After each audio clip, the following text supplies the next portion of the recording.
Selamat pagi pendengar Radio Suara Nagekeo di manapun Anda berada. Jumpa lagi bersama saya Sefrin. Hari ini edisi 19 Juni 2025 dalam acara khusus Dialog Jaksa Menyapa. Pada hari ini sahabat, kita akan membahas satu topik yang cukup menarik, yakni mengenal bidang pembinaan dan pemulihan aset Kejaksaan Negeri Ngada. Bagi para sahabat bisa mengikuti secara langsung melalui fanpage Radio Suara Nagekeo. Jika ingin bertanya ataupun berpartisipasi dalam komentar mengikuti proses dialog kami pada pagi hari ini, bisa langsung chat di kolom komentar atau bisa menghubungi via nomor WhatsApp 081237973557. Sudah hadir bersama dengan saya di studio dua narasumber yang cukup berkompeten untuk membahas berkaitan dengan topik kita pada pagi hari ini. Yang pertama ada Bang Kayetanus Jadi. Selamat pagi, Pak. Selamat pagi. Oke, ini bisa menggunakan mic-nya dulu. Selamat pagi. Apa kabar hari ini? Baik. Oke, bagaimana tadi perjalanan dari Bajawa ke Nagekeo ke Mbai ini seperti apa? Asik karena cuacanya bagus. Cuacanya bagus ya. Oh ya. Berarti udah tidak hujan lagi di atas. Tidak. Oke. Dan yang berikut sahabat ada Bang Adi Purbo Purbo Surojati ya. Siap. Biasa dipanggil Adi. Abang Adi. Oke, Abang Adi ini selaku staf Pemulihan pemulihan aset dan pengelolaan barang bukti Kejaksaan Negeri Ngada. Dan Pak Kayetanus Jadi merupakan Kepala Sub Bagian Pembinaan Kejaksaan Negeri Ngada. Jadi baik sahabat, untuk mempersingkat waktu, mengaktivitaskan waktu kita pada siang hari ini, kita langsung ke materi diskusi kita, materi dialog kita. Sebelumnya saya menyampaikan bahwa Jaksa Menyapa yang digelar pada hari ini merupakan edisi yang kedua, sempat tertunda di Kamis pekan lalu karena ada sesuatu dan lain hal, maka ditunda digeser untuk hari ini edisi 19 Juni tahun 2025. Oke, saya pertama ke Pak Kayetanus dulu nih. Nah, Pak Kayetanus selaku Kepala Sub Bagian Pembinaan. Nah, ini bisa dijelaskan sebenarnya apa sih tugas pokok dan fungsi serta wewenang dari bidang pembinaan itu sendiri, Pak Kayetanus? Silakan. Baik, yang pertama terima kasih atas kesempatan yang diberikan. Sebelum kita masuk ke tusi bidang pembinaan, Oke, mungkin saya sampaikan terlebih dahulu supaya masyarakat bisa mengenal lebih dekat apa itu kejaksaan. Baik.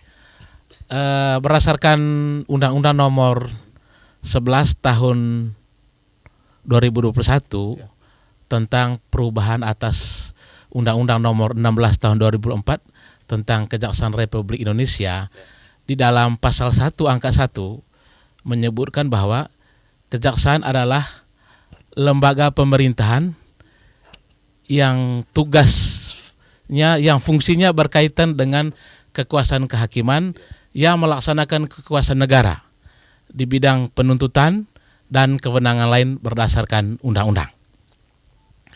Nah, dalam menyelenggarakan kekuasaan negara di bidang penuntutan dan kewenangan lain berdasarkan undang-undang itu diselenggarakan oleh Kejaksaan Agung, Kejaksaan Tinggi, Kejaksaan Negeri, dan cabang Kejaksaan Negeri di seluruh Indonesia. Nah, berdasarkan Peraturan Presiden Nomor 15 Tahun 2024 tentang perubahan ketiga atas Peraturan Presiden Nomor 38 Tahun 2010 tentang susunan organisasi dan tata kerja Kejaksaan Republik Indonesia, bahwa Kejaksaan Agung itu dipimpin oleh Jaksa Agung dengan dibantu oleh Wakil Jaksa Agung, kemudian Jaksa Agung Muda Pembinaan, Jaksa Agung Muda Intelijen, Jaksa Agung Muda Tindak Pidana Umum, Jaksa Agung Muda Bidang Tindak Pidana Khusus, Jaksa Agung Muda Perdata dan Tata Usaha Negara, Jaksa Agung Muda Pengawasan, kemudian Badan Diklat, Badan Pemulihan Aset, dan staf ahli. Kemudian di Kejaksaan Tinggi, susunan organisasinya itu Kejaksaan Tinggi dibantu oleh Wakil Kepala Kejaksaan Tinggi. Kemudian asisten bidang pembinaan, asisten bidang intelijen, asisten bidang tindak pidana umum, asisten bidang tindak pidana khusus, asisten perdata dan tata usaha negara, asisten pengawasan, kabak TU, dan koordinator. Nah, kita masuk ke Kejaksaan Negeri. Nah, Kejaksaan Negeri itu termasuk Kejaksaan Negeri Negara itu Kepala Kejaksaan Negeri dibantu oleh para Kasih dan Kasubag, yaitu Kepala Subbagian Pembinaan, Kasih Intelijen, Kasih Tindak Pidana Umum, Kasih Tindak Pidana Khusus, Kasih Perdata dan Tata Usaha Negara, kemudian Kasih Pemulihan Aset dan Pengelolaan Barang Bukti. Nah, berkaitan tadi dengan kewenangan kejaksaan di bidang penuntutan tadi dan kewenangan lainnya yang diselenggarakan oleh bidang pembinaan itu berdasarkan struktur itu, maka tugas dan fungsi pembinaan yaitu melakukan koordinasi, sinkronisasi dan kerjasama antara seksi di satuan kerja Kejaksaan Negeri. Mengkoordinir, mengkolaborasikan kerja-kerja dari setiap bidang. Iya, secara administrasinya. Kemudian dia melaksanakan perencanaan anggaran termasuk kesejahteraan pegawai. Kemudian mengelola sumber daya manusia.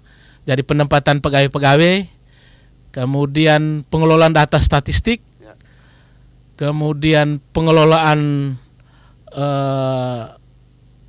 barang milik negara, kemudian pengelolaan arsip dan semua yang berkaitan dengan kerumah tanggaan.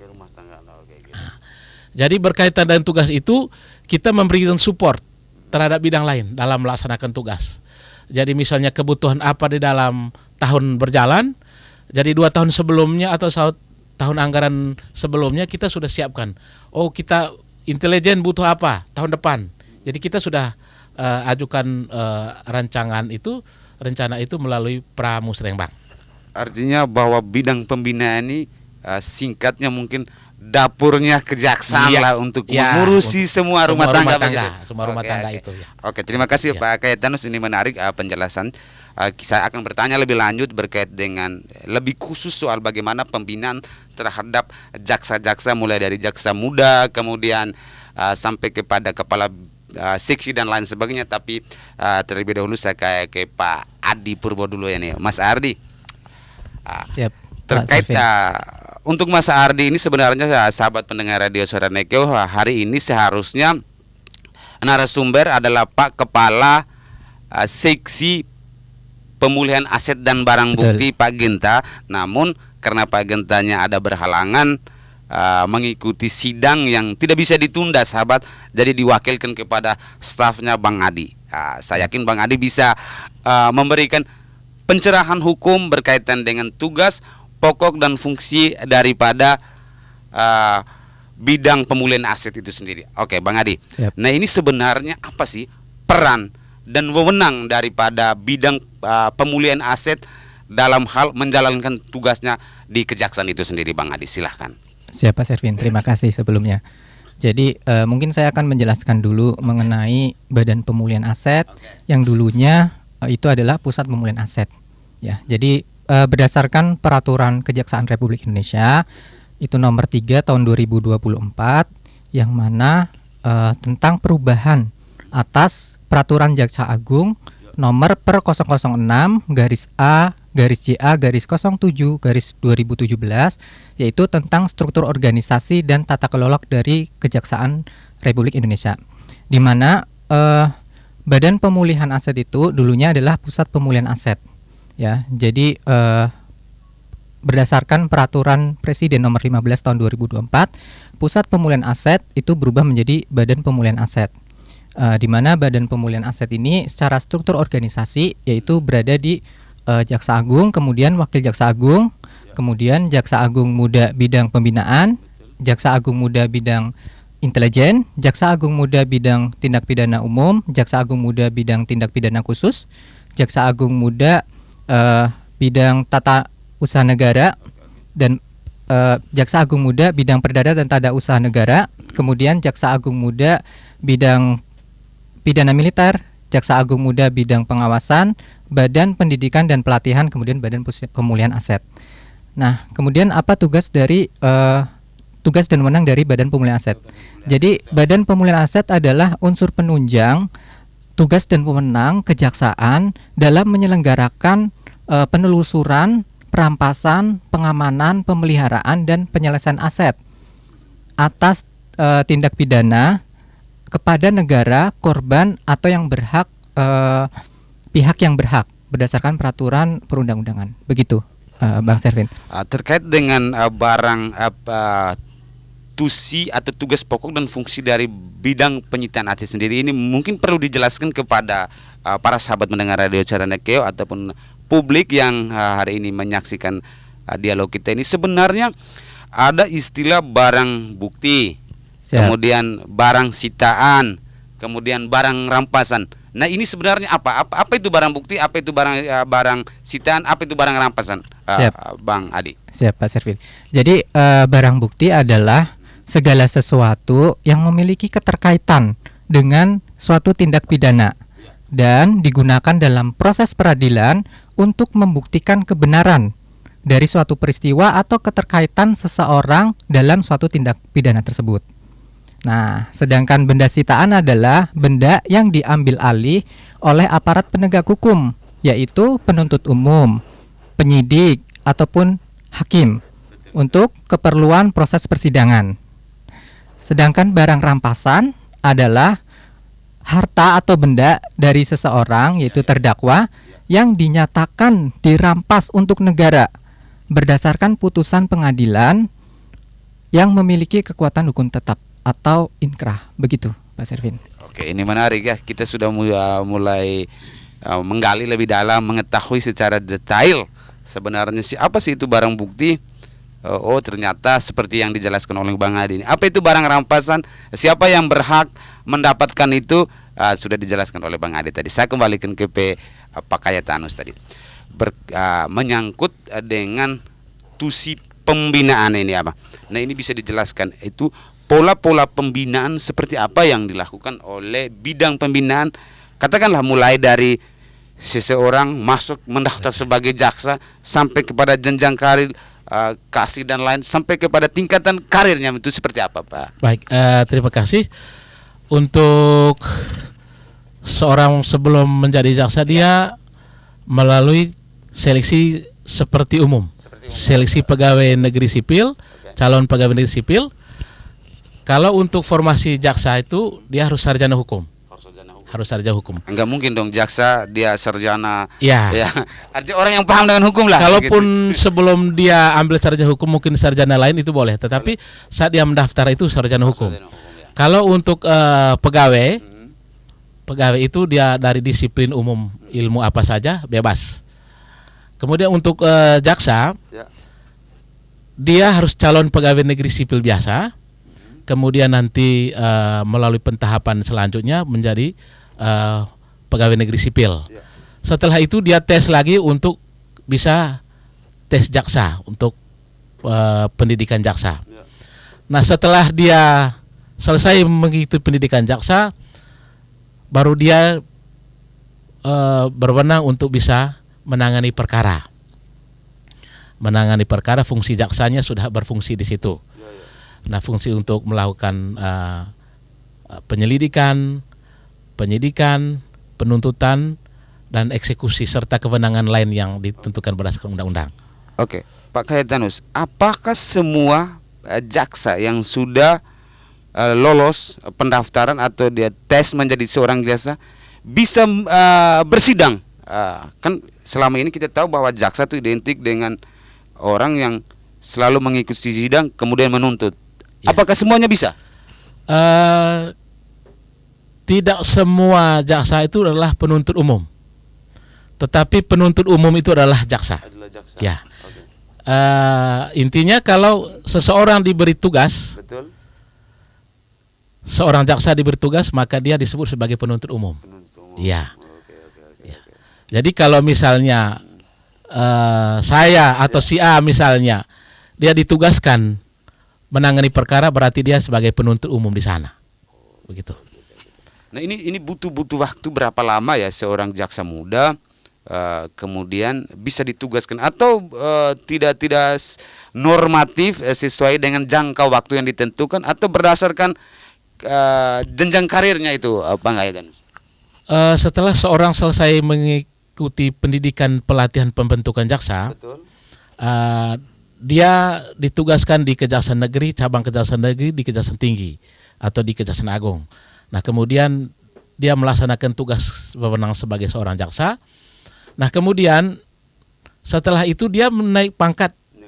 Ya, naik pangkat untuk dari 3A, Ya. Ajun Jaksa Madya, sebutannya Ajun Jaksa Madya. Kemudian ke 3B dengan menjadi Ajun Jaksa. Nah selama dia naik pangkat selama 4 tahun sebagaimana pegawai negeri sipil, tetapi dengan syarat-syarat tertentu. Syarat-syarat tertentu. Nah untuk penanganan perkara, sepanjang yang bersangkutan ditugaskan untuk menangani perkara, wajib. Wajib ya. Tidak ada pilihan lain, harus menangani perkara. Oke. Ya. Menarik ini penjelasan. Jadi sahabat, perlu saya sampaikan satu fakta yang memang harus bisa menjadi modal utama untuk masyarakat ataupun generasi-generasi muda, khususnya masyarakat Kabupaten Nagikeo. Kita di Nagikeo ini minim sekali Pak untuk menjadi seorang jaksa. Saya tidak tahu sudah berapa banyak, mungkin bisa dihitung dengan jari anak-anak Nagikeo yang menjadi jaksa. Untuk bagaimana proses seseorang bisa menjadi jaksa, Pak Aidanus akan menjelaskan kepada sahabat, kepada para mahasiswa sarjana hukum, bagaimana dia bisa mengakses kemudian mendaftar. Nanti Pak Aidanus akan menjelaskan lebih detail kepada kita di sesi berikutnya lagi. Saya untuk saat ini kembali ke Bang Purbo dulu nih ya. Siap. Oke. Nah sahabat, saya mengutip satu literatur terkait dengan apa itu barang bukti. Jadi istilah barang bukti secara harfiah ini menurut Walter, seorang ahli hukum, bahwa barang bukti ini juga dikenal dengan istilah corpus delicti. Jadi istilah ini secara harfiah menyampaikan bahwa pada fakta suatu kejahatan yang telah terjadi. Apa itu barang bukti? Dalam hukum, corpus delicti adalah bukti fisik atau materi yang menunjukkan bahwa kejahatan telah ada dan telah dilakukan. Nah ini mekanisme proses penanganan barang bukti ini seperti apa? Katakanlah dalam satu perkara limpahkan oleh penyidik kepolisian. Nah ini proses penanganan. Siap. Mekanismenya itu seperti apa Bang Purwo? Silakan. Jadi Pak Servin, kita dari staf pemulihan aset dan pengelolaan barang bukti Ya. bekerja atas dasar proses tahap 2 namanya, yaitu penerimaan dan penelitian tersangka dan barang bukti. Jadi proses tahap 2 itu barang bukti dan juga tersangka yang dilimpahkan dari penyidik kepolisian kepada kejaksaan. Kemudian kami staf pemulihan aset dan pengelolaan barang bukti meneliti atau memeriksa barang bukti tersebut, baik itu dari segi jumlahnya, kemudian jenisnya, warnanya, apakah sesuai dengan berkas perkara. Ya, jadi barang bukti yang diserahkan dari penyidik ke kejaksaan kita periksa, kemudian kita sesuaikan dengan berkas perkara. Apabila sudah sesuai dengan berkas perkara, maka kita membuatkan label barang bukti. Jadi label barang bukti itu berupa nomor registrasi dari barang bukti, kemudian tanggal penerimaan dari barang bukti, dan rincian apa saja barang buktinya. Nah, dari label yang sudah kita buat, maka barang bukti kita simpan di tempat penyimpanan barang bukti. Seperti itu Pak Servin. Nah ini menarik Abang. Barang bukti, barang ini kan salah satu materi yang berwujud. Nah ini apa-apa saja, wujud apa saja yang menjadikan bahwa barang bukti itu menjadi satu persyaratan atau bukti kuat bahwa itu bisa diperkarakan itu nanti. Siap. Jadi barang bukti bisa berupa yang pertama objek ya atau benda fisik ya, seperti senjata tajam yang digunakan dalam kejahatan tindak pidana. Kemudian uang hasil korupsi, kemudian pakaian dari hasil tindak kejahatan. Kemudian bisa juga berupa surat atau dokumen, misalkan identitas palsu, ya, terus surat kontrak, kemudian rekaman transaksi atau kwitansi dari hasil tindak pidana. Kemudian juga bisa berupa rekaman digital atau elektronik, misalkan rekaman CCTV, pesan, email, dan lain-lain. Seperti itu, Pak Servin. Nah ini katakanlah ada sebuah kejahatan sedang terjadi. Barang bukti kan salah satu materi yang harus disimpan dan diamankan untuk kepentingan persidangan nanti. Nah ini bagaimana kiat teman-teman kejaksaan, katakanlah barang bukti dalam satu materi bentuk yang cukup besar. Misalnya ada penimbunan, katakanlah ya, saya ambil contoh misalnya penimbunan BBM misalnya, kan BBM dengan jumlah yang bertonase, begitu, dengan jumlah yang begitu banyak. Nah ini bagaimana cara ataupun kiat-kiat dari teman-teman kejaksaan sendiri bahwa nanti bisa mengamankan barang bukti ini sampai kepada proses persidangan dan dikembalikan kepada yang berhak nanti. Jadi untuk proses setelah tadi tahap 2, kemudian kita bikin label, kemudian kita simpan dalam tempat penyimpanan barang bukti. Ya, jadi nanti kita pisahkan barang-barang yang memang nanti digunakan dalam proses persidangan, kita amankan dengan baik. Contohnya misalkan bahan bakar, ya itu kita tempatkan di tempat yang memang aman, yang tidak jauh dari api, begitu ya. Kemudian kita beri ruang udara dan kita teliti benar-benar untuk setiap harinya kita cek biar terkondisikan dengan baik untuk nanti keperluan proses persidangan. Oke. Nah, saya mau ingin bertanya lagi terkait dengan tadi itu kan barang bukti. Kemudian mungkin masyarakat ataupun pendengar penasaran, apa sih sebenarnya barang aset rampasan? Bagaimana barang rampasan ini kemudian dikembalikan kepada negara, dikembalikan kepada yang berhak? Nah ini prosesnya, tapi nanti dulu saya ke Pak Kayetanus dulu Bang ya. Oke.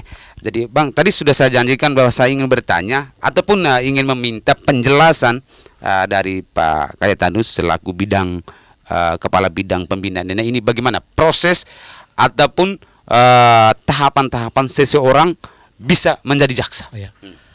Baik, sebelum itu saya sampaikan tadi, saya ada lupa menyampaikan suatu bahwa di kejaksaan itu memang ada dalam berdasarkan Undang-Undang 11 2021 itu di Kejaksaan Agung itu ada Jaksa Agung Muda Pidana Militer. Di Kejaksaan Tinggi asisten bidang pidana militer. Nah, itu tambahannya. Kemudian terkait dengan pertanyaan tadi itu seperti yang saya sampaikan tadi bahwa untuk seorang menjadi jaksa itu dia rekrutmennya sebagai pegawai negeri biasa, calon pegawai negeri biasa, tetapi ada tambahan persyaratannya.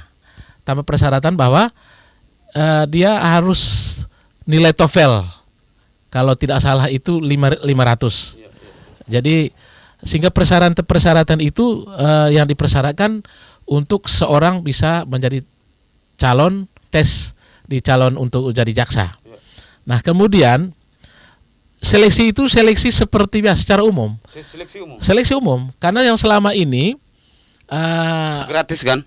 Gratis. Okay. Yang selama ini kan pegawai negeri kan serentak terimanya. Iya, betul. Orang lebih cenderung ke yang pegawai negeri daerah. Pegawai negeri daerah, penerimaan pusat. Kadang-kadang orang mungkin yang persyaratan tadi itu antara lain tadi dia harus sarjana hukum. Kemudian ada IPK. Ya. IPK standarnya IPK berapa itu? 2,75. 2,75. Itu standarnya. Nah, kadang-kadang memang mungkin persyaratan tadi yang nilai TOEFL itu. Ya. Nah, sehingga kalau misalnya putra-putra daerah berkesempatan untuk itu sarjana hukum, nah, IPK tadi itu dengan syarat minimal itu 2,75 tadi, dengan ada persyaratan ada nilai TOEFL-nya. Nilai TOEFL itu yang 500. Ya.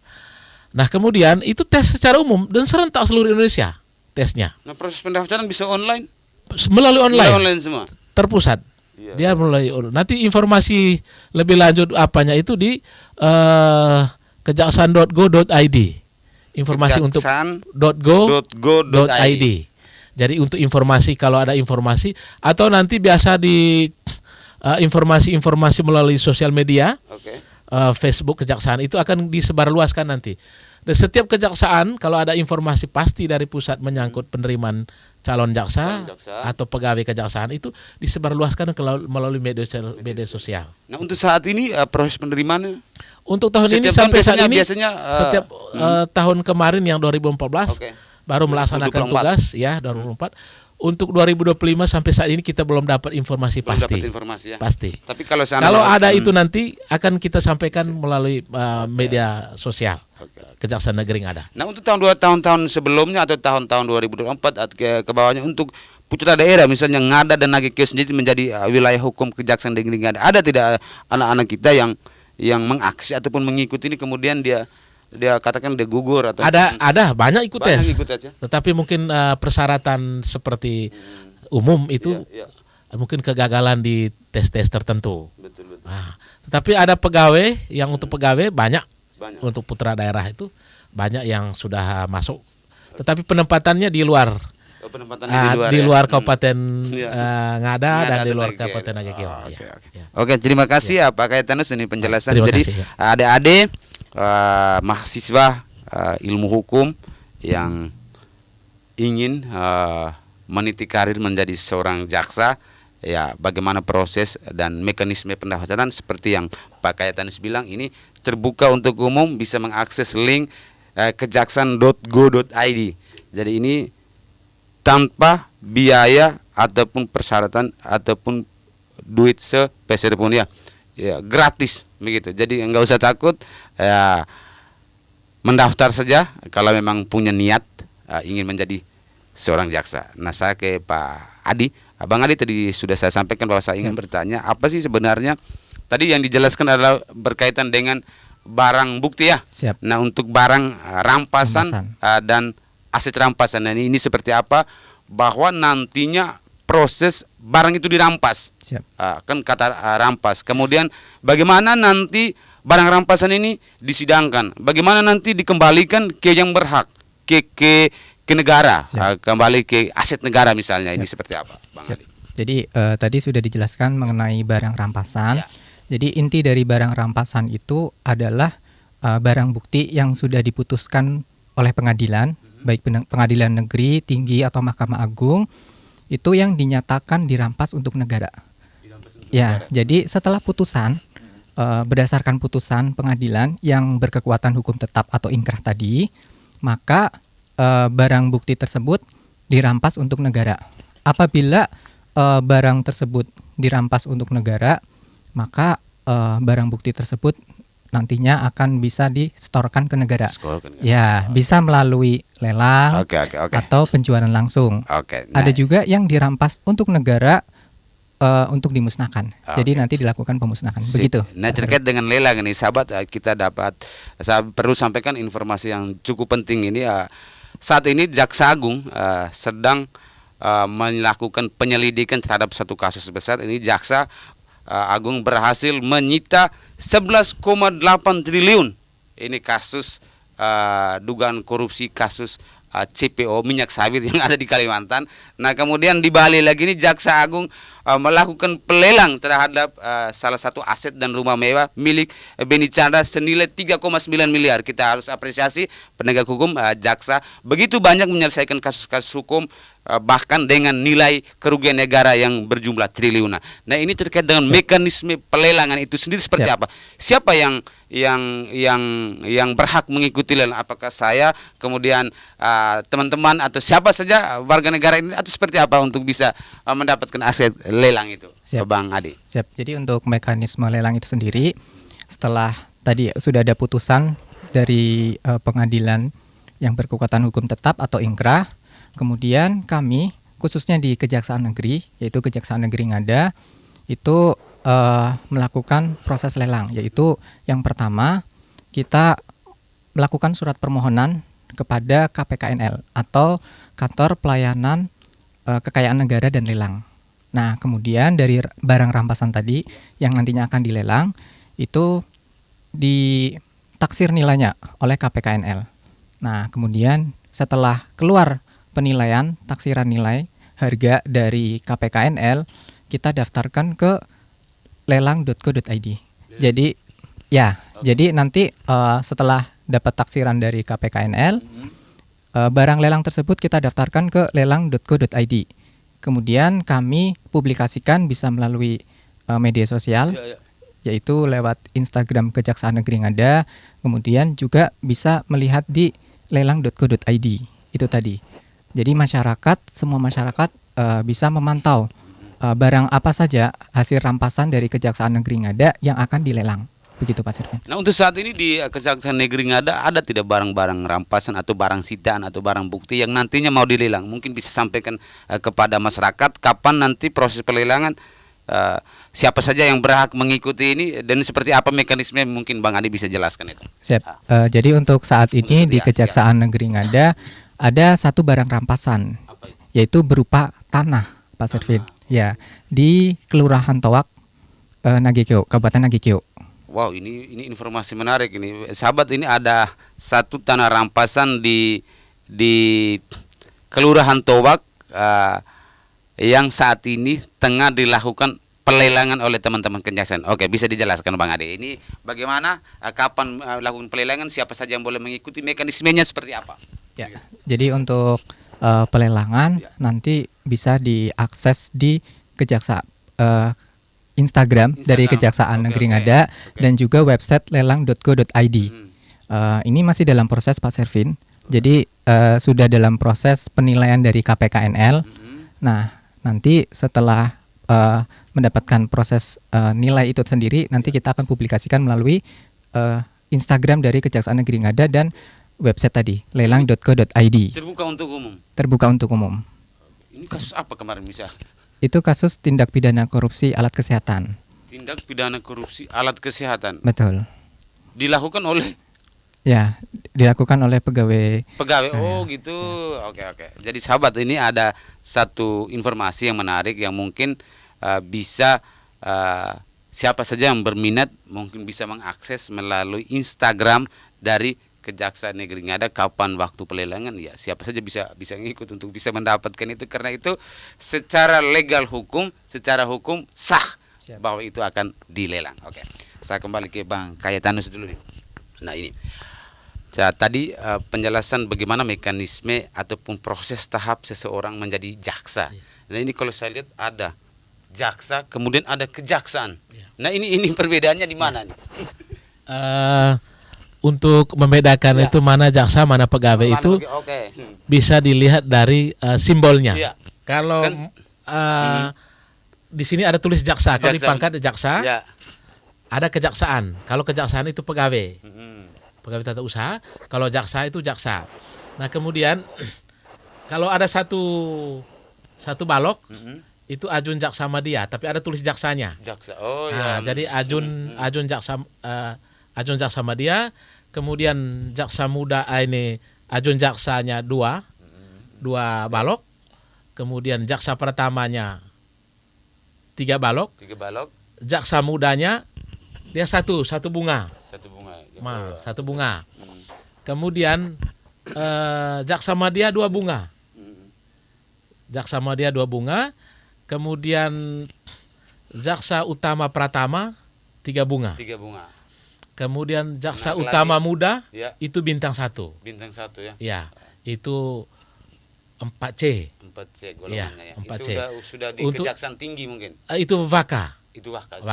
Sudah Vaka. Itu bintang 1. Ya. Kemudian jaksa utama madya itu Kajati bintang 2. Kemudian ada bintang 3 itu jaksa utama. Itu pangkat paling tinggi sudah. Itu di Jaksa Agung Muda. Oke, jadi setiap jenjang karir kenaikan pangkat itu biasanya berapa tahun secara aturan hukum? 4 tahun. 4 tahun. Tetapi dilihat dari kinerjanya. Ada rekam jejaknya, kemudian jabatan yang kosong. Penilaian itu secara berjenjang oleh pimpinan. Pembinaan. Oke, terima kasih Bang Kayatanus terkait penjelasan jenjang karir kejaksaan. Nah ini tadi Pak sudah menjelaskan terkait dengan bidang-bidang kejaksaan itu sendiri, apa itu bidang pembinaan, bidang pemulihan aset, bidang intelijen dan lain sebagainya. Nah ini mungkin bisa digambarkan secara singkat saja sumber daya yang ada di Kejaksaan Negeri Ngaden. Apakah sejauh ini sudah semua sudah terisi di posisinya masing-masing, atau memang masih kekurangan figur-figur jaksa yang untuk mengisi kekosongan ini? Karena kayak kita tahu bahwa untuk saat ini sahabat, Kejaksaan Negeri Ngaden dipimpin oleh seorang PLH ya, PLT ya, pelaksana tugas, dia bukan jaksa definitif. Nah ini tentu saja mungkin ada kekurangan bisa disampaikan. Baik, terima kasih. Kalau bicara soal kekurangan jaksa di Kejaksaan Negeri Ngada, sangat kurang. Sangat kurang. Oke.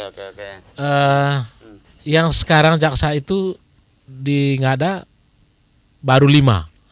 Bayangkan 5 jaksa itu untuk menangani bagian intel,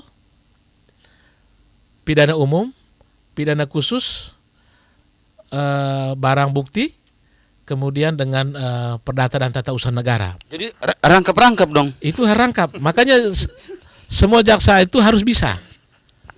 Semua jaksa itu harus bisa di semua bidang. Termasuk di bidang pembinaan dia harus bisa. Di bidang-bidang misalnya jaksa, misalnya seorang Kasipido misalnya, dia harus bisa di bidang di intel, dia harus bisa bidang pitsus, dia harus bisa bidang di perdata dan tata usaha negara, harus bisa. Makanya setiap jaksa yang ditugaskan di daerah itu dia kesempatan untuk belajar. Karena di daerah itu yang kesempatan untuk belajar dia itu bisa meningkatkan kemampuan, mengasah kemampuan dia. Suatu ketika dia ditempatkan di bidang-bidang tertentu, dia sudah pengalaman di daerah-daerah lain. Begitu. Jadi semua jaksa harus bisa di semua bidang. Nah itu idealnya itu seharusnya berapa sih tenaga kejaksaan mengisi di tugasnya masing-masing di sebuah institusi kejaksaan negeri? Itu idealnya seperti berapa orang? Dia idealnya minimal itu 12. Minimal 12 orang. Ya, harus 12 orang dia. Karena harus sebenarnya mengisi jabatan eselon 5 juga. Ini di Kejaksaan Negeri nggak ada saat ini, eselon 5 itu kosong.